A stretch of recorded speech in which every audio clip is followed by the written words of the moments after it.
Now you hear me. Now you hear me. Oh my goodness.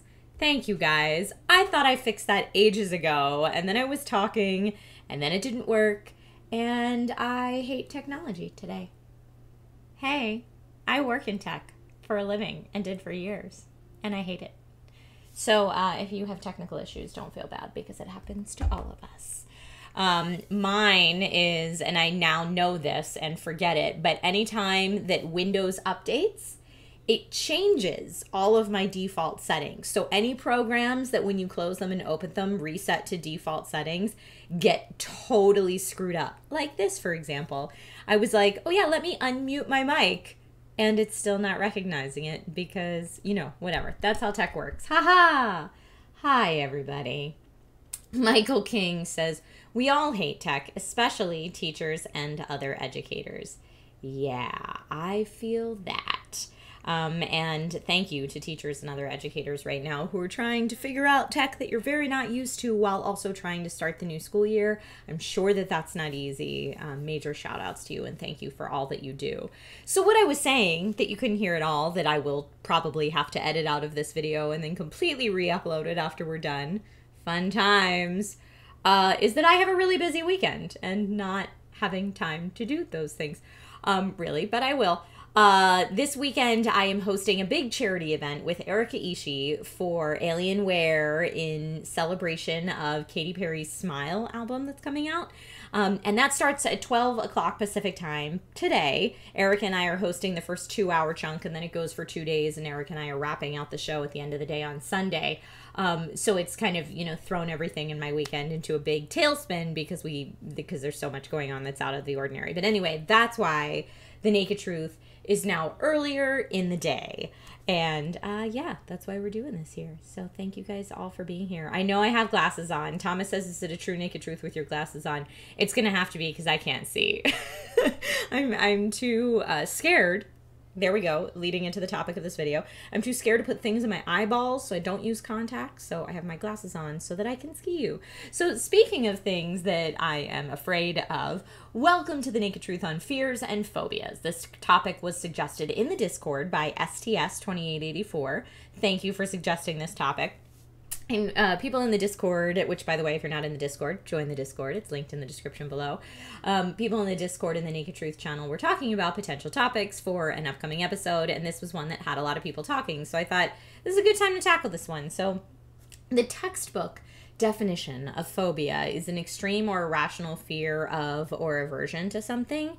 And as far as irrational fears, because I think that there are, you know, I can talk both to irrational fears and completely rational fears given everything going on in the world right now.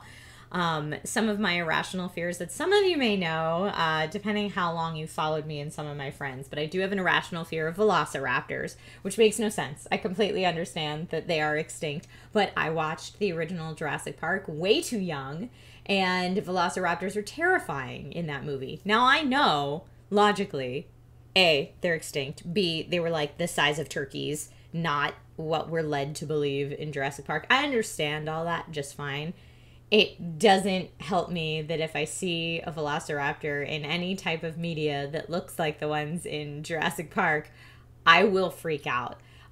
Steve Zaragoza had a Vine where I was doing a VR game and like a Velociraptor comes into the room and you can't move in the game and it comes up and it's like breathing in your ear and I was losing my mind. And then Steve jumped on me in real life. And I threw off the helmet and freaked out. And yeah, he took like a Vine of the whole thing because he thought it was hilarious. But that's an irrational fear that I have. Another one that I have that's a little less irrational, still fairly irrational, but a little less irrational is aliens. Because again, I saw the movie Alien when I was way too young and still haven't really recovered from it. And it's even like if I hear the X-Files theme music, I freak out. And, you know, while on one hand, the very logical side of me is like, it's very silly that you're afraid of that, Trisha. The other side of me is like, there probably is life that exists. I feel like it's very egotistical for humans and for us to think that Earth is the only planet capable of supporting life. However, would they have the technology to get to us? You know, there's all these different things that will boil down to why it's silly that I waste my time being afraid of that, but nonetheless, I saw the movie Alien way too young, and now that is scary to me. So when they say things like, do you want to be the first YouTuber in space? I'm all, hell no. I think space is very cool from a science perspective. I would like to observe it from right here on the ground. Thank you very much. Let's see. Heights. I am afraid of heights. More, I think I'm afraid of falling. So when I'm up super high without something to grab onto, that's when I will freak out. I know in Power Up, the show I do with Maude Garrett on Fridays on my Twitch channel that airs on her Geek Bomb later, we were talking about flying, and I saw someone in chat say, I would never want the superpower of flying because I'm afraid of heights. And I thought, oh, that's interesting, because I consider myself afraid of heights, but I would love to fly. But I think because for me, if I knew I could fly, I would no longer be afraid of heights. And then I thought, maybe it's really the fear of falling and not the fear of heights. Andrew Hoyle, thank you for the super chat, says, is it irrational to have a fear of wasps? Because I jumped into a hive full of them when I was a kid and they chased me like a cartoon arrow. I don't think that's irrational at all. I mean, wasps are a thing that definitely exists, and you had a traumatic experience with them and could potentially have another one. Yeah, I don't think that's irrational. I think that's a very legit fear based on your life experience. Thank you for the super chat. Another big one that I'm afraid of is the dark. I've always been afraid of the dark from the time I was little. I used to make my little sister sleep in my bed all through middle school and high school because I really don't like it being super dark. And I think what that really boils down to is that I don't really like the unknown. But yeah, so the dark is a scary one for me. I mean, I'm not an adult that sleeps with a nightlight or anything, but I enjoy that, like, the lampposts that are outside my house bleed a little light through my shades in the evening so I can kind of see. Dan Poirier, thank you so much for the super chat, says, irrational fear of babies. I'm 6'3" and built like a football linebacker. I'm deadly afraid to break them, like deadly afraid. That is not uncommon, Dan. Again, thank you for the super chat, but that's not an uncommon fear. I know Nate had a lot of nightmares before we had Logan that he was somehow going to break or hurt a baby just completely by accident, and it terrified him. So I've heard that before. Dave Thompson, thank you for the super chat, says a fear of abandonment. Yeah, that's a pretty common one for people. I know a lot of people that are very close to me in my life that have definite issues with abandonment. And I've gone through my time, in and out of relationships and stuff like that, having specific issues with that. I don't know that I would say actually escalated to phobia level for me, but I certainly can see where you're coming from. Recently, a new fear for me, and it's like, yeah, I can call it a new fear. I wouldn't necessarily call it a phobia yet, but it's working on it. Scorpions. I know a lot of people have fears of spiders, but I say scorpions because I live in the desert. And when I first moved into my house, which is further outside of Los Angeles, we found some scorpions in the house. And I lost my mind because I just had a new baby, and I was like, oh my God, scorpion stings could be poisonous to something that's this tall, and they are venomous. And you know what? You do have to seek medical attention if you're stung by one. Now, if you find out that if you're an adult and you're not allergic to them, it's going to hurt like hell, but you'll be fine. But for kids or dogs or people that don't yet know if they're allergic to that venom, it could be very scary. I just think they're terrifying looking beings. I'm not into it. And now that I've seen a few in real life, and just this past week, I found one in my sink, alive, and lost my ever-loving mind. I was like cleaning dishes out of the sink, and I went to pick up a plate out of the sink, and under it was a scorpion just squiggling all around there, and I lost it. Steven Summers says, no, I know. I get that I live in the desert and they live outside my house. I get that. Please don't come in my house. You don't pay rent here. And I just lost my mind. And so, of course, I freaked out and very stereotypically made Nate get it because I couldn't. Normally, I'm very good about killing bugs in the house, but I was like, burn it all down. We have to move. And because we are quarantining so hard, our pest control company that we used the first time we found scorpions was like, well, we have to come and do all this stuff inside your walls and spray all your baseboards, and you'll have to be out of your home for about 6 hours. And right now, Nate and I are like, where are we going to go for 6 hours? Like, we haven't left our house at all in practically 6 months. Where are we going to go? But at the same time, I'm like, I don't want to be trapped in this house with scorpions. Are you kidding me? So we still have to figure that out. But yes, that has become a fear as of recent, because I've been dealing with that. Humor Dubai says, scorpion, that. Yeah, dude. Have a sword hidden in every room just to be safe, says Beardtastic Yogi. Totally. And we almost have a sword in every room. But yeah, that is not okay. So that's a recent one I've been dealing with. But I think, so my fears specifically of the dark, and aliens, and scorpions to some degree, I think a lot of that for me boils down to a fear of the unknown. Like anything that I can't prep for. Like, I wasn't prepped to pick up a dish and have a live scorpion under it, or scorpions can like climb up walls and on the ceiling and then drop into beds. That's a thing. Horrifying. So anything that I cannot prepare for or don't understand enough about, to me, really freaks me out. Noko Lance, thank you so much for the super chat. Says, real fear that when the time, death, comes, sudden or whenever, that I'll go out at that moment alone because they left the room. That is a total real fear. And yeah, thank you for sharing that. I completely understand that. That would be super horrifying. And, you know, death in general is something that I feel like if you, at least for me, if I fixated too long on, I could go down a deep rabbit hole of worry and fear. Aaron Booth says, why would you tell me this? Now I'm going to be terrified of scorpions forever. Because they're terrifying. But yeah, for me, I think it's the fear of the unknown. I am someone that thrives in being prepared for things, and that gives me great comfort to feel like I can tackle whatever is coming ahead. And, you know, the fear of death, which you had mentioned, Nicolance, is something that is very unknown. You know, what happens beyond, we have no idea. So that kind of falls within that too. So for me, the unknown, medical or health issues, surprise bugs or scorpions in places, or surprise threats of any kind.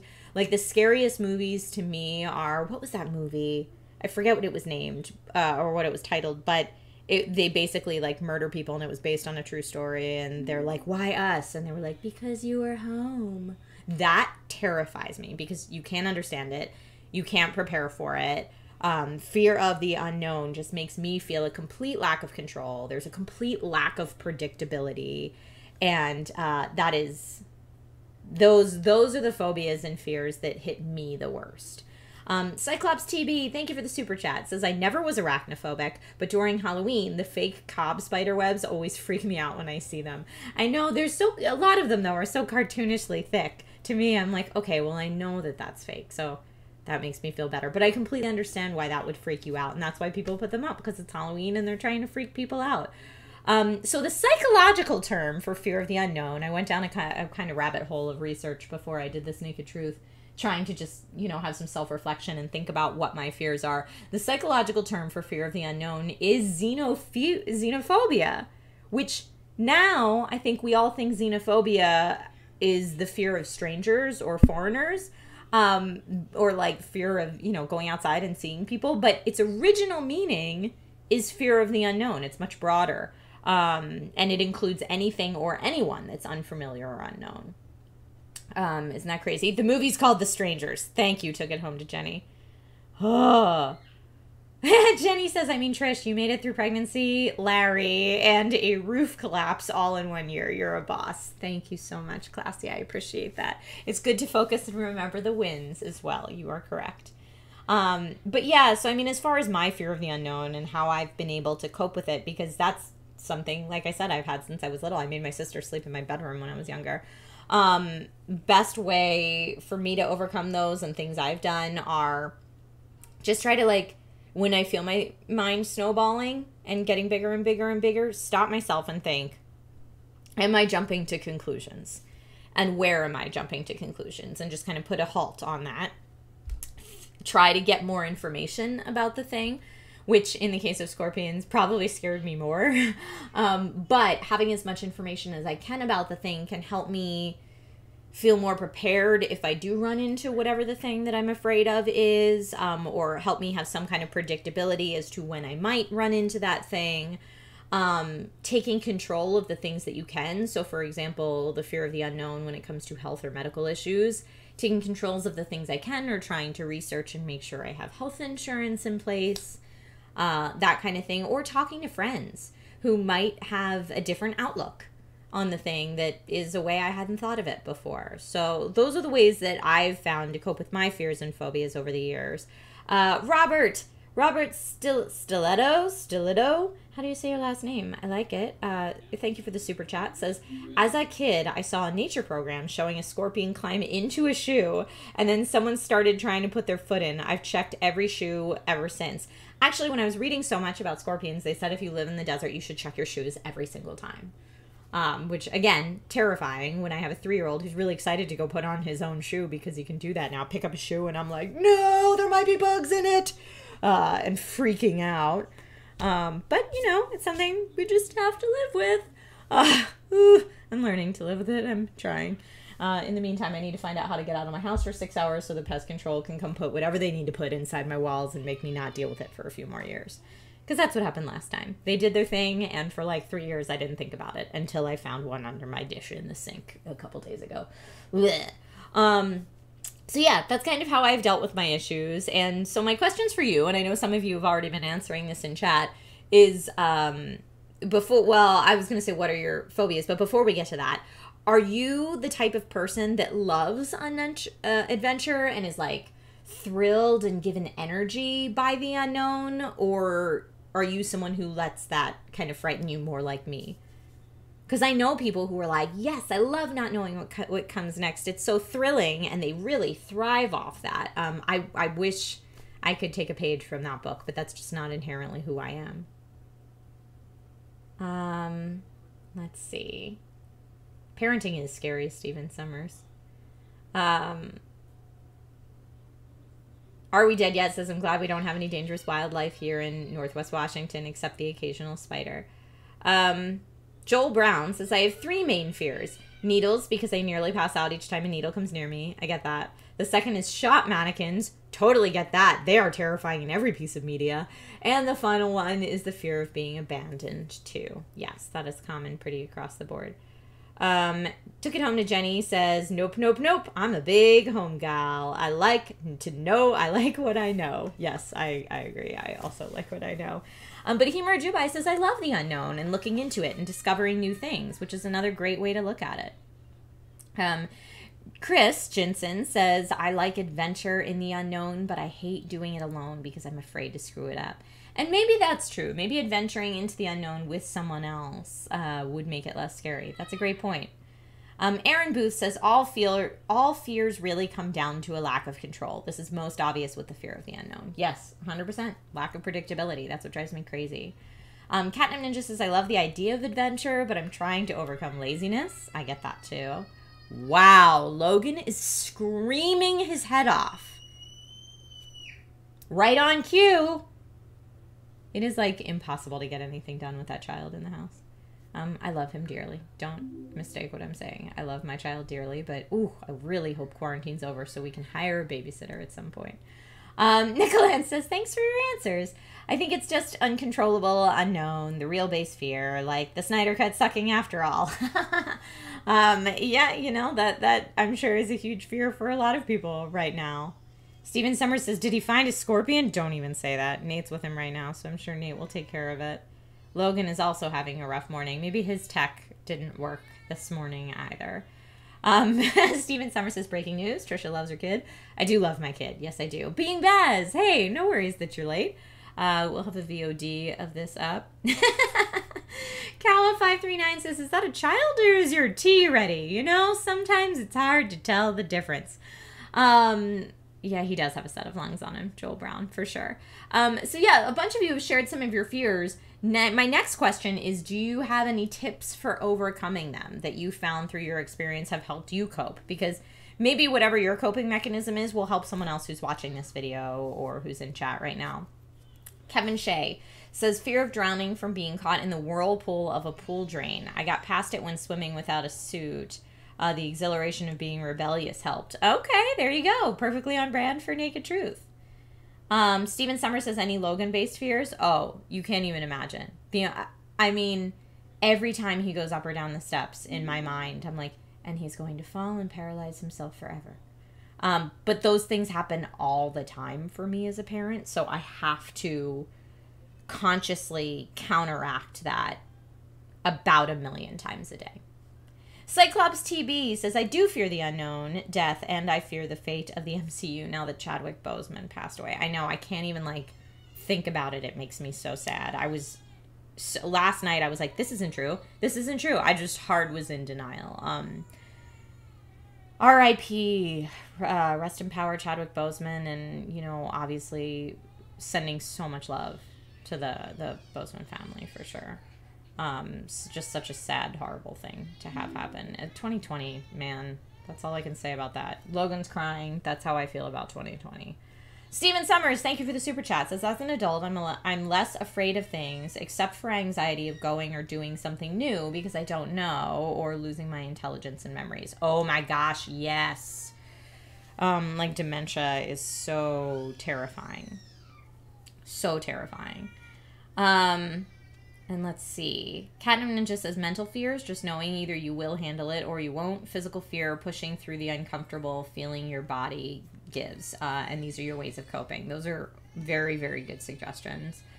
Michael King says, ooh, I know one. I have an irrational fear of locking my car. I actually turned around when I went to Arizona Comic-Con Fan Fest to make sure my car was locked. I do that all the time with my garage door.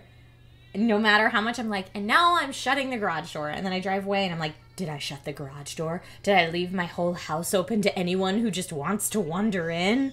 It's really bad. And so we ended up getting a smart garage door. So now I can check the status of the garage door on my phone and open or shut it from my phone wherever I am. So that was, sometimes technology helps your life get better. Actually, most of the time, technology helps your life get better. Steven Summers, thank you for the super chat. Says, I got over my fear of needles by allergy testing. It was me alone in a room with 50 needles. I broke it before it broke me. Well, good for you for being able to manage that and breaking it before it broke you. My husband has done that several times because he's allergic to pretty much everything under the sun. I've not actually done that, but I probably should. I probably should. Took it home to Jenny, says, coping-wise, talk it through with friends, family, or even with myself. If I can put it into context, then it makes more sense. Totally. Yes, yes, all of the yes. Let's see. Isgarden says, I used to be afraid of water, but I swam into the deep water, and that's how I overcame it. Sometimes you just got to face your fear, which is the excuse that I was given once when I was being asked to do a skydive video. And I'm like, I'm afraid of heights. I'm not jumping out of a plane. No, absolutely not. That I would have a heart attack in the air and be dead by the time I get to the ground, whether the parachute worked or not. And people are like, you got to face your fear. You got to do it. And I'm like, again, hard no. That's something I don't ever need to check off my bucket list. I have friends who say it's the best, most amazing experience they've ever done. But yeah, that's a hard no for me. GK Gamer Fan says, controlling physical locks over the internet would make me more paranoid that it could be hacked. You know? And that's a thing that people worry about too. But for me, it helped calm my phobia. Another one I had was especially when little crying man that you hear throughout this whole video, when he was under a year old, the scare of SIDS is terrifying, which is sudden infant death syndrome, that it's like, oh, we have no real reason why they just happen to pass away in their sleep. That is terrifying as a parent. So I had a monitor that's an under mattress monitor that if it detected no movement for 10 seconds, and it was like very sensitive, so it could detect breathing. If it detected no moving or breathing for 10 seconds, an alarm would go off. And I kept that right in on my nightstand right next to my bed, so that anytime I woke up in the middle of the night to think like, is he breathing? Instead of having to run into his room and do a breath check, I could just look at my phone and think, If he wasn't, there would be an alarm going off right now. So he's fine. And that enabled me to actually get some sleep, or more sleep than I would have, I guess, in that first year, which is crazy. So Humor Juvi says, I have that monitor. Yes, you know the monitor I speak of. But the entire time that I had it, Nate was like, this is the craziest thing we've ever purchased. Not a phone version, says Humor Juvi. Mine was connected to my phone, but there was an actual alarm too. Jim Jackson, thank you for the super chat, says, my greatest fear is lost my son. I don't know if you're saying is potentially losing your son or if you did actually lose your son. I hope that's not the case. Thoughts are with you, man. Curtis Jeremiah, thank you for the super chat, says, biggest gaming phobia is when I enter a room with full equipment and health around. Crap, it's a boss level, isn't it? Ha ha ha ha. Yes, that does happen to all of us. My biggest gaming fear is when you thought you saved after a boss battle and it didn't save and you have to do it all over again. Or just in general, your game not saving and having to redo a big part of it. Yes, Jenny, parenting is very stressful for certain people. Some people, I honestly have friends that are like, they'll be fine. Whatever doesn't kill them makes them stronger. I wish I could be that laissez-faire about it, but unfortunately for me, I'm not. I'm a huge ball of stress. Other people also say that that's because I only have one child and that if I had more, I would loosen up about a lot of stuff. But because I only have one and kind of, no pun intended, but all my eggs are in that basket. I'm terrified that something's going to happen to him all the time. In fact, there was a game made. What was it called? But What About the Children or something like that, where all you're trying to do is you're a parent and you're just trying to keep the kids from killing themselves. Super real. Way too real. So anyway, that's where I am going to end today's Naked Truth because I have to be on a tech rehearsal in 1 hour for the big Alienware charity stream that I'm doing. It's for Extra Life and Music Cares. If you can stop by, please do. It's going to be on twitch.tv/Alienware starting in about 2 hours. So I have to be at rehearsal in 1 hour, but we're going to be live in 2 hours. And it's going to be Erica Ishii and I just trying to bring the smiles and happiness to a world that really needs it right now. And raise money for charity at the same time. So I'll be hosting it on my Twitch channel too. But those are my plans for the rest of the day. And then I will be streaming to my Twitch channel tomorrow morning, normal time, so 10 or 10:30 a.m. Pacific Standard. And I'm going to be streaming Control in the new DLC. I'm so excited, but it's been so long since I played that game. I'm going to have to remember like what loadout I was using and what all my button mappings were and my controls. So it might be like a good 10 to 20 minutes of me getting warmed up first, and then I'm going to own that DLC. I miss that game so hard. And this is the DLC that further connects Control with the Alan Wake universe. So I'm very, very excited. So, yeah, that's going to be Sunday morning. And then Sunday night, I'll close out the Alienware Twitch stream. So it's going to be a busy weekend for me. I also have some new tech videos coming up on this channel that are in the works right now. So don't be surprised if you see a couple new tech videos popping up on here. And if there's ever a gaming stream that you see on the Twitch channel that you think, man, that would make a really funny highlight cut for YouTube, please let me know. A lot of times my attention is diverted in so many different places that I'm not really sure what people would enjoy seeing. And so I think, I could make a thing out of that. And then I'm like, no one would probably watch it. So if there is anything that you would want to watch, please let me know. And the best way to do that is on the Discord, which again, if you're not in the Discord, it's free and available and open to everybody. Please join the Discord. That is the best place to hang out in between streams. So yeah, so thank you everybody for being here today. Thank you everyone who generously donated with a super chat. You guys are awesome sauce. And Steven Summer says the VR streams are great. Awesome. I'm working on doing another one. And Being Bad says new content. Yay. Yeah, it happens sometimes. So yeah, thank you everybody. NerdGVNGS says, Trisha, you should do reviews of the tech you use. That's exactly. So the videos that are coming up now are reviews of the tech that I am actually using right now. I always get caught up in but I'm not on any reviewer list, so I don't get sent things when they first come out. And if I post a review like 3 months after it comes out, is everyone even still interested in seeing that? Because YouTube is, especially in the tech world, YouTube's incredibly competitive. A lot of the reviewers get stuff ahead of time and are able to release their full video at the exact time that the product is announced. And so I just always think like, you know, not having that access, how can I even compete? But maybe I'm overthinking it. I overthink a lot of things. I'm tend to be a too much of a perfectionist about a lot of things, but maybe it would just be fun to do it, because why not? Humor Dubai says the 3-month later review would be great. Okay, great. Yay! All right, well, that makes me happy to hear. I hope that you guys can put a smile on your face and stay safe, and I will see you on the interweb sometime soon. Bye, everybody!